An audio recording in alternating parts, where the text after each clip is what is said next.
नमस्कार दोस्तों, स्वागत है आप सभी को हमारे यूट्यूब चैनल रोजगार एजुकेशन में। मैं हूं सौरभ यादव। तो आज आपके लिए लाए हैं हिंदी से बहुत महत्वपूर्ण ही चैप्टर जो अलंकार है, जो उत्तर प्रदेश पुलिस तथा एसएससी जीडी में अक्सर पूछा जाता है।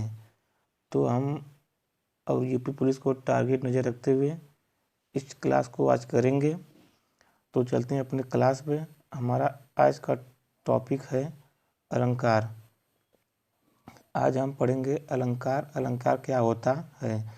तो अलंकार का शाब्दिक अर्थ होता है आभूषण। अलंकार का जो शाब्दिक अर्थ होता है वह होता है आभूषण। अलंकार दो शब्दों से मिलकर बना है, अलम धन कार। अलंकार जो है वह दो शब्दों से मिलकर बना है, एक आपका अलम और धन कार। जो किसी वस्तु को अलंकृत करे वह अलंकार होता है। इसकी परिभाषा देख लेते हैं कि अलंकार की परिभाषा क्या होती है कि किसी काव्यांश या वाक्यांश की सुंदरता को बढ़ाने वाले शब्द होते हैं, अलंकार होते हैं। तो अलंकार के कुछ भेद होते हैं। तो आज देखते हैं कि अलंकार के भेद कितने होते हैं। अलंकार को तीन भागों में बांटा गया है, एक शब्दालंकार, दूसरा अर्थालंकार और तीसरा जो है वो आपका उभयालंकार। तो अलंकार को कितने, अगर पूछ दे एग्जाम में कि अलंकार को कितने भागों में बांटा गया है, तो आप लोग जवाब देके आएंगे कि अलंकार को तीन भागों में बांटा गया है, शब्दालंकार, अर्थालंकार और उभयालंकार। तो आगे चलते हैं कि शब्दालंकार देखते हैं कि क्या होता है शब्दालंकार। तो जो शब्दालंकार दो शब्दों से मिलकर बना होता है, शब्द और अलंकार, जिसके दो रूप होते हैं, ध्वनि और अर्थ। जब अलंकार किसी विशेष शब्द की स्थिति में ही रहे और उसे शब्द की जगह पर कोई पर्यायवाची शब्द का इस्तेमाल कर देने से उसे शब्द का अस्तित्व ही ना बचे, तो ऐसी स्थिति में शब्दालंकार कहते हैं। ये इसकी परिभाषा है शब्दालंकार की। तो आगे चलते हैं कि शब्द अलंकार के कितने भेद होते हैं। तो 6 भेद होते हैं। शब्दालंकार के 6 भेद होते हैं। कौन कौन से होते हैं? आपका अनुप्रास अलंकार, यमक अलंकार, पुनरुक्ति अलंकार, विप्सा अलंकार, वक्रोक्ति अलंकार और श्लेष अलंकार होता है। तो शब्दालंकार कितने भेद होते हैं? ये आपके होते हैं 6 भेद होते हैं। आइए जानते हैं कि पहला अनुप्रास अलंकार क्या होता है। तो ये आपका अनुप्रास अलंकार। अनुप्रास दो शब्दों से मिलकर बनता है, अनु और प्रास, जिसमें अनु का अर्थ होता है बार बार तथा प्रास का अर्थ होता है शब्द, यानी कि बार बार जो शब्द आए उसे अनुप्रास कहते हैं। इसकी परिभाषा है कि जब किसी भी वर्ण की बार बार आवृत्ति हो तब जो चमत्कार होता है वहाँ अनुप्रास अलंकार होता है। एग्जाम्पल जैसे रघुपति राघव राजा राम पतित पावन सीता राम। इसमें रघुपति में र, राघव में भी र और र। इसमें र की जो आवृत्ति हुई है अधिक बार, तो इसलिए यह आपका अनुप्रास अलंकार होगा। जो परिभाषा में भी दिया गया है कि जब किसी भी वर्ण की बार बार आवृत्ति हो, तो इसमें जो रघुपति में र, राघव में भी र, राजा में र और राम में भी र, तो जो र की आवृत्ति बार बार होती है तो उसमें अनुप्रास अलंकार होता है। आगे चलते हैं कि अब अनुप्रास के कितने भेद होते हैं। तो 5 होते हैं। अगर एग्जाम में पूछ दिया कि अनुप्रास के कितने भेद होते हैं, तो आप टिक मारकर आएंगे कि अनुप्रास के 5 भेद होते हैं। कौन कौन होते हैं? एक छेकानुप्रास, एक वृत्तानुप्रास, एक श्रुत्यानुप्रास और एक अंत्यार्थ और लाटानुप्रास होते हैं। तो हम इसमें पहले पढ़ेंगे कि छेकानुप्रास क्या होता है। तो छेकानुप्रास क्या होता है ये पढ़ेंगे। किसी भी एक वर्ण की आवृत्ति बार बार आती हो, इसमें एक वर्ण की अगर आवृत्ति बार बार आती है तब वहाँ पे छेकानुप्रास अलंकार होता है। जैसे इस करुणा कलित हृदय में क्यों विकल रागिनी बसती है। तो क्या दिया है कि इस करुणा कलित हृदय में, इस करुणा कलित हृदय में क्यों विकल रागिनी बसती है। तो इसमें जो क शब्द आपको दिख रहा है, इसमें जो क शब्द दिख रहा है ये 2 बार आए हैं, तो इसलिए ये आवृत्ति 2 बार आती है, इसलिए ये आपका छेकानुप्रास अलंकार होगा। अगला दिया है कि वृत्त्यानुप्रास किसे कहते हैं। वृत्त्यानुप्रास की परिभाषा हम देख लेते हैं। जिस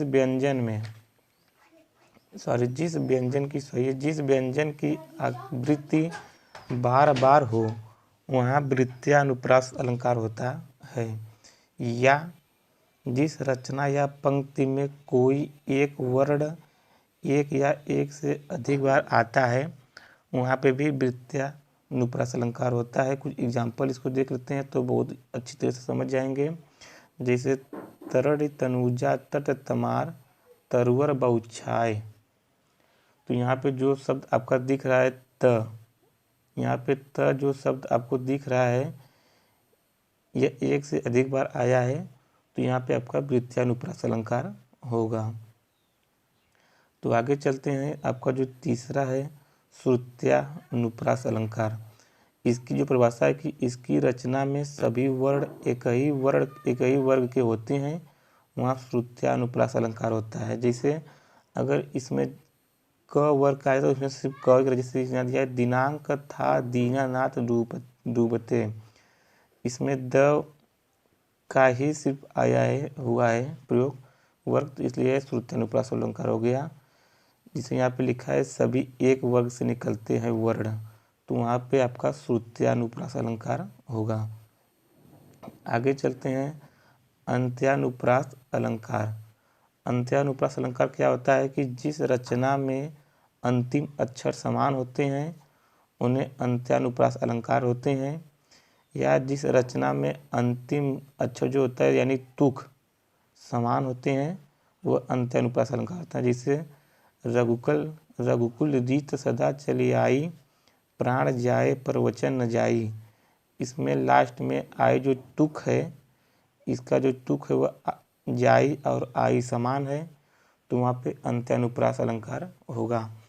अगर जिसका अंतिम अक्षर यानी तुक समान होगा वहाँ पे अंत्यानुप्रास अलंकार होगा। चलते हैं अपने 5वें पे। तो लाटा अनुप्रास अलंकार किसे कहते हैं। तो जिस रचना में शब्द या वाक्यांश वाक्य उपवाक्य आता है वहाँ लाटा अनुप्रास, लेकिन उनका भावार्थ भिन्न हो जाता है, या कुछ अलग परिभाषा जो है आपको बताते हैं इसमें कि जिस जगह पर शब्द और वाक्य की आवृत्ति हो प्रत्येक जगह पर अर्थ भी वही पर अन्वय करने पर भिन्नता आ जाए तो वहाँ जगह लाटानुप्रास अलंकार होता है। जैसे वही मनुष्य है जो मनुष्य को मरे, वही मनुष्य है जो मनुष्य को मरे, यहाँ पे दोनों शब्द एक ही आए हैं। यहाँ पे जो मनुष्य है ये दोनों शब्द एक ही हैं पर उसका अर्थ अलग होता है, तो यहाँ पे ये लाटानुप्रास होंगे। अब आगे चलते हैं कि यमक अलंकार। तो यमक अलंकार हम देखते हैं कि जिस रचना में कोई एक शब्द 2 बार आता है लेकिन दोनों बार अर्थ अलग अलग देता है वहाँ यमक अलंकार होता है।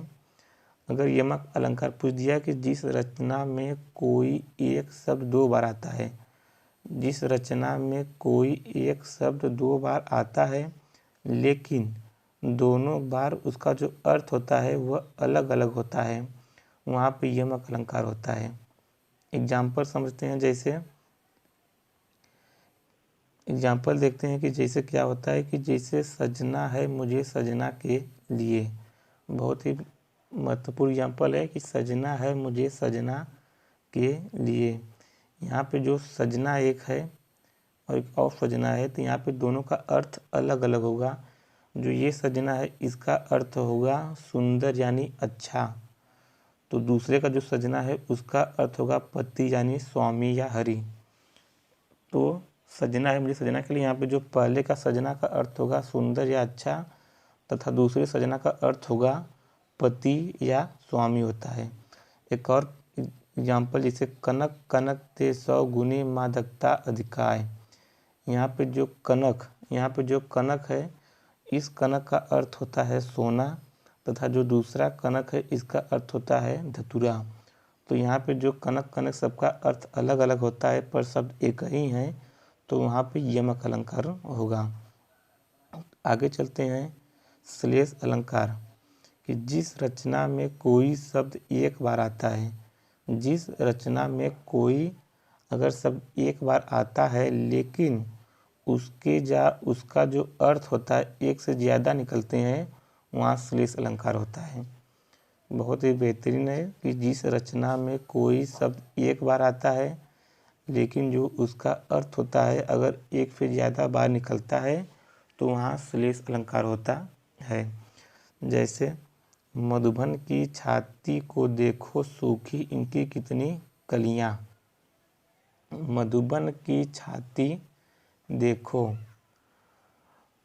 सूखी इसकी कितनी कलियां है। यहाँ पे जो कलियां आपको दिख रहा है, इस कलियां का एक अर्थ होता है फूल खिलने से पहले अवस्था।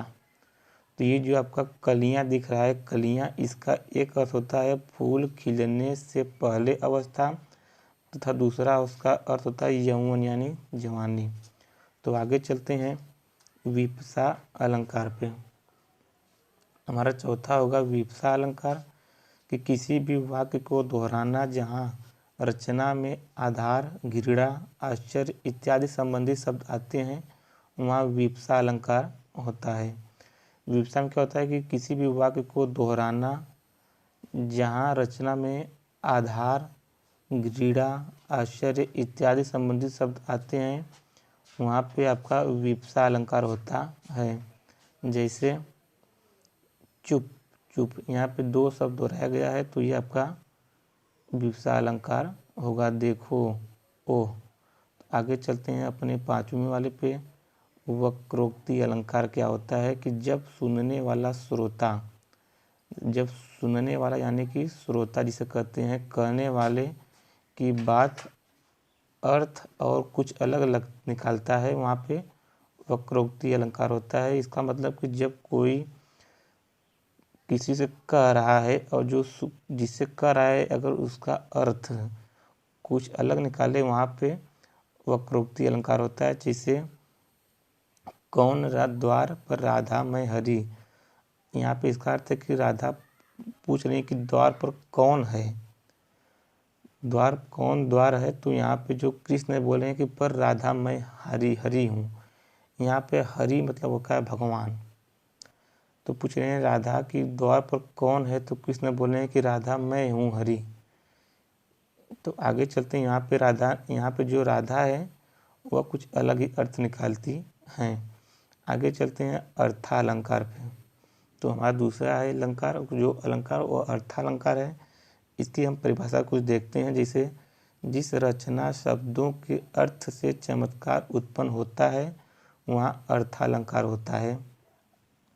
अर्थालंकार का संबंध जो होता है वह भाव पक्ष से होता है, इसमें कल्पना की प्रधानता होती है। तो अर्थालंकार के भेद देख लेते हैं।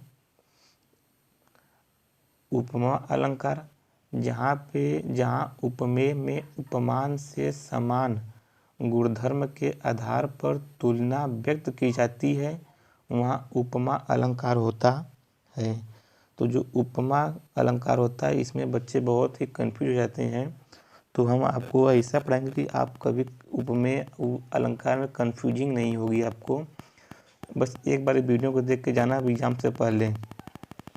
तो चलते हैं उपमा अलंकार पे, कि उपमा अलंकार क्या होता है, कि जहाँ उपमेय में उपमान से समान गुणधर्म के आधार पर तुलना व्यक्त की जाती है, वहाँ उपमा अलंकार होता है। उपमा अलंकार के जो 4 अंग होते हैं, उपमा अलंकार के 4 अंग होते हैं। एक उपमेय, जिसकी तुलना की जाए उसे उपमेय कहते हैं। दूसरा उपमान, जिससे तुलना की जाए उसे उपमान कहते हैं। तीसरा साधारण धर्म, जो दोनों में समान रूप से हो। आपका चौथा होता है जो वाचक शब्द, जिसमें समानता बताने वाले शब्द होते हैं, वे आपके वाचक शब्द होते हैं। तो आप लोग को पता हो गया कि उपमेय उपमान क्या होता है। उपमेय जो होता है वो होता है आपकी जिसकी तुलना की जाए, उपमान होता है जिससे तुलना की जाए। और इसका एक और आपको ट्रिक बताते हैं। उपमा में जो कन्फ्यूज करता है, तो आज के बाद कोई भी कन्फ्यूज नहीं होगा। उपमा में जिसमें जिस पंक्ति में योजक चिन्ह यानी ये चिन्ह आए तथा इस चिन्ह के साथ सा सी से सरिस समान तथा जैसे यंत्र यत्र तत्र आए। आपको समझना क्या है कि जिस पंक्ति में अगर योजक चिन्ह और योजक चिन्ह के साथ शब्द में अगर सा सी से और सरिस तथा समान जैसे यत्र तत्र आए, वहाँ पे आप इसको उपमा अलंकार मारकर आएंगे। जैसे एग्जाम्पल आपको दिखाते हैं, जैसे मुख चंद्रमा सा सुंदर है, योजक चिन्ह आ गया, इसके साथ सा आ गया, योजक चिन्ह और सा, तो यहाँ पे ये उपमा अलंकार है। यहाँ पे जो आपका मुख दिख रहा है, ये मुख आपका उपमेय है, जिसकी तुलना की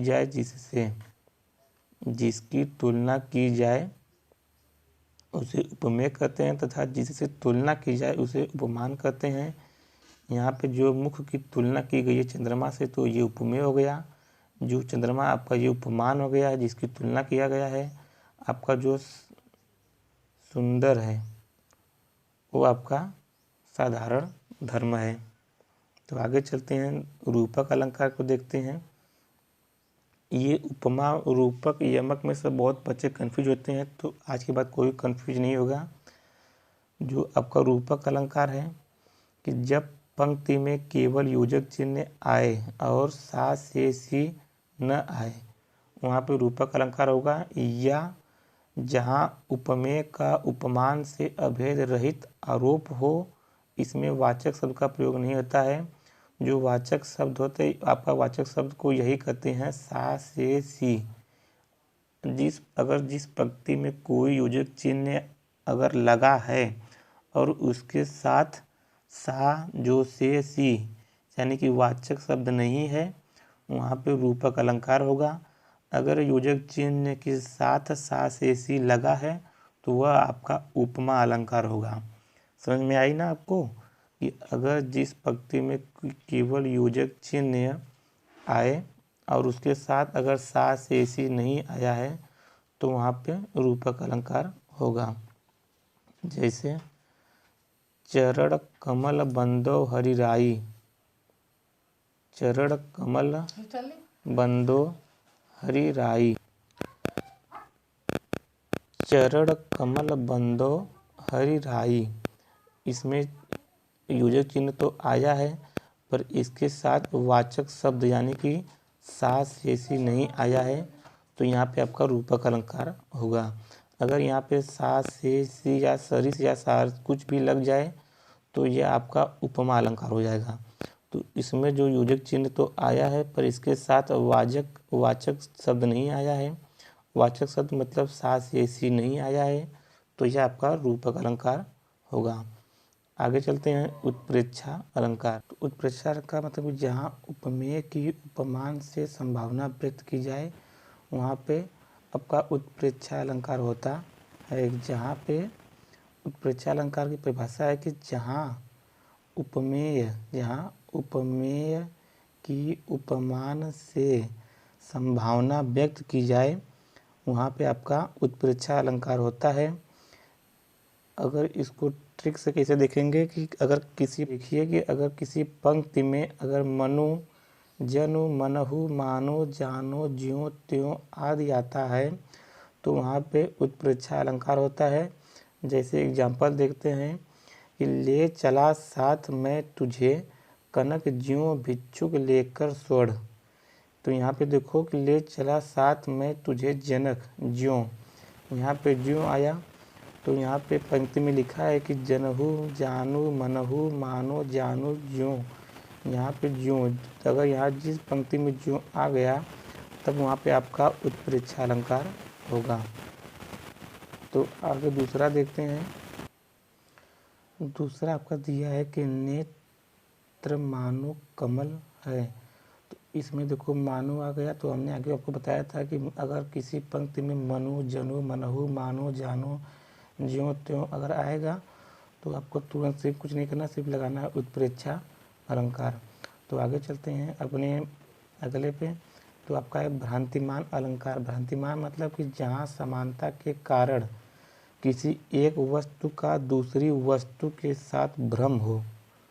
जहाँ समानता के कारण किसी एक वस्तु का दूसरी वस्तु के साथ भ्रम हो, इसमें निश्चयात्मक ज्ञान की प्राप्ति होती है, वहाँ आपका भ्रांतिमान अलंकार होता है।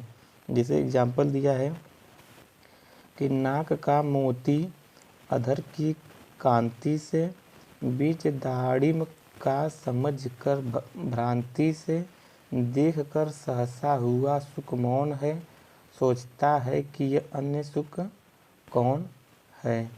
तो यहाँ पे जो आपका लिखा है कि भ्रांति यानी कि नाक की मोती अधर की कांति से, तो नाक की जो मोती अधर की कांति से बीज दाढ़िम को समझ कर भ्रांति से देख कर सहसा हुआ सुख मौन है, सोचता है यह अन्य सुख कौन है। इस जो पंक्ति में जो अधर लिखा है, ये अधर मोती सॉरी जो यहाँ पे जो अधर लिखा है, इस अधर का मतलब होता है होठ, और कांति का मतलब होता है चमक। तो नाक की मोती ओठ की चमक से, बीज दाढ़िम का अर्थ होता है यहाँ पे अनार। तो बीज अनार का समझकर भ्रांति से देखकर सहसा हुआ सुख मतलब तोता होता है, सुख मौन है, सोचता है ये अन्य सुख कौन है। तो जो तोता है वह सोचता है कि यहाँ पे अन्य तोता कौन सा है। तो जो नाक की मोती यानी कि वो होठ की जो चमक से बीज अनार का समझकर भ्रांति से है, तो तोता सोचता है कि यहाँ पे अन्य तोता कौन है। तो यहाँ पे जो सुख है वह भ्रम में है, तो यहाँ पे भ्रांतिमान अलंकार होगा। तो चलते हैं अगले पे। अगला दिया है अतिशयोक्ति अलंकार। जब किसी बात का वर्णन बहुत बढ़ा चढ़ाकर किया जाए तब वहाँ अतिशयोक्ति अलंकार होता है। अगर कोई वाक्य है जहाँ पे जब किसी बात का वर्णन बहुत बढ़ा चढ़ाकर किया जाए तब वहाँ आपका अतिशयोक्ति अलंकार होता है। जैसे एग्जाम्पल दिया कि आगे नदियाँ पड़ी अपार, घोड़ा कैसे उतरे पार, राणा ने सोचा था इस पार, तब तक चेतक था उस पार। इसका मतलब कि जब आगे नदियाँ पड़ी है अपार, तो जब राणा ने सोच रहे थे कि आगे तो नदियाँ हैं, मैं उस पार कैसे जाऊंगा, तो इन्होंने जब ये सोचा तब तक चेतक उस पार चला गया था। तो इसमें कितनी बढ़ा चढ़ा करके बातें की गई है। ये आपका जो ऐसे होगा कि किसी वर्णन में, किसी बात का वर्णन में अगर किसी बात को बढ़ा चढ़ाकर किया जाए तब वहाँ पे आपका अतिशयोक्ति अलंकार होता है। आगे चलते हैं मानवीकरण अलंकार पे, कि जब प्राकृतिक चीज़ों में मानवीय भावनाओं के होने का वर्णन हो। जब प्राकृतिक चीज़ों में मानवीय भावनाओं के होने का वर्णन हो तब वहाँ मानवीकरण अलंकार होता है। जैसे फूल हंसे कलियाँ मुस्कुराई, यहाँ पे जो प्राकृतिक है तो यहाँ पे फूल हंसे कलियाँ मुस्कुराई, जो इसमें भावनाओं का वर्णन किया गया है मानव की तरफ से, तो ये आपका मानवीकरण हो जाएगा। आगे चलते हैं विभावना अलंकार। ये आपका विभावना अलंकार है कि विशेष प्रकार की कल्पना की जाए, जहाँ बिना कारण के कार्य हो जाए वहाँ पे आपका विभावना अलंकार होगा। जैसे बिनु पग चले सुने बिनु काना, कर बिनु कर्म कर बिनु कर्म कर विधि नाना, आनन रहित सकल रस भोगी, बिन वाणी वक्ता बड़ जोगी। पग चले सुने बिनु काना, कर बिनु कर्म करे विधि नाना, आनन रहित सकल रस भोगी, बिन वाणी वक्ता बड़ जोगी। तो इसमें जो आपका ये कर लिखा है, इस कर कर का ये हाथ का पर्यायवाची कर होता है। हाथ का पर्यायवाची आपका कर होता है। और यहाँ पे जो आनन है ये आपका मुख का पर्यायवाची है। तो बिनु पग चले सुने बिनु काना, हाथ बिनु कर्म करे विधि नाना, मुख रहित सकल रस भोगी, बिनु वाणी वक्ता बड़ जोगी। तो इसमें बातों को बिना कल्पना की गई, जिससे बिना कारण ही कार्य हो रहा है। तो यहाँ पे आपका जो होगा वो आपका विभावना अलंकार होगा। तो चलते हैं अपने अगले वाले पे। दिया आपका संदेह अलंकार कि एक वस्तु में दूसरी वस्तु से संदेह हो। जब एक वस्तु में दूसरी वस्तु से संदेह हो तब वहाँ पे आपका संदेह अलंकार होता है। जैसे तारे आसमान के हैं या मेहबान बानी। जब तारे आसमान के हैं या मेहबान बाणी, तो इसमें जो है कि आपका दिया है कि इसका अर्थ होगा कि जिस प्रकार से आसमान में तारे चमकते हैं, जिस प्रकार आसमान में तारे चमकते हैं, यहाँ पे जो मेहबान होगा इसका होता है आतिशबाजी। तो जिस प्रकार तारे आसमान में चमकते हैं, जिस प्रकार यानी टिमटिमाते हैं या फिर आतिशबाजी हो रही है, तब वहाँ पे आपका संदेह हो। तो यहाँ पे संदेह है तो यहाँ पे आपका संदेह अलंकार होगा। आगे चलते हैं उभयालंकार। ये आपका तीसरा है उभयालंकार। इसमें शब्द और अर्थ दोनों के कारण शोभा बढ़े उसे उभयालंकार कहते हैं। जिस अलंकार के कारण शब्द और अर्थ दोनों के कारण शोभा बढ़ता है तो वहाँ पे आपका उभयालंकार होता है। जैसे कजरारी अखियन में कजरारी न लगाए। यहाँ पे कजरारी दो बार लिखा है, तो आप इसको अलग अलंकार मत समझ लेना। यहाँ पे दिया है कजरारी अखियन में कजरारी न लगाए। एक जो कजरारी का अर्थ होगा लोहरी आँख। जो ये कजरारी है, ये कजरारी का जो अर्थ होगा, इसका अर्थ होगा लोहरी आँख। लोहरी आँख मतलब कि जिसकी रेटिना काली हो, काली न हो, सॉरी जिसकी रेटिना काली न हो उसे लोहरी आँख कहते हैं। और ये जो कजरारी है इसका अर्थ होता है काजल यानी स्याही। तो कजरी अखियन में कजरी न लगाए, यानी कि लोहरी आँख में काजल न लगाए। तो यहाँ पे दोनों शब्द और अर्थ दोनों के कारण शोभा बढ़ रहा है, तो यहाँ पे उभया अलंकार होगा। तो आज के लिए बस इतना ही।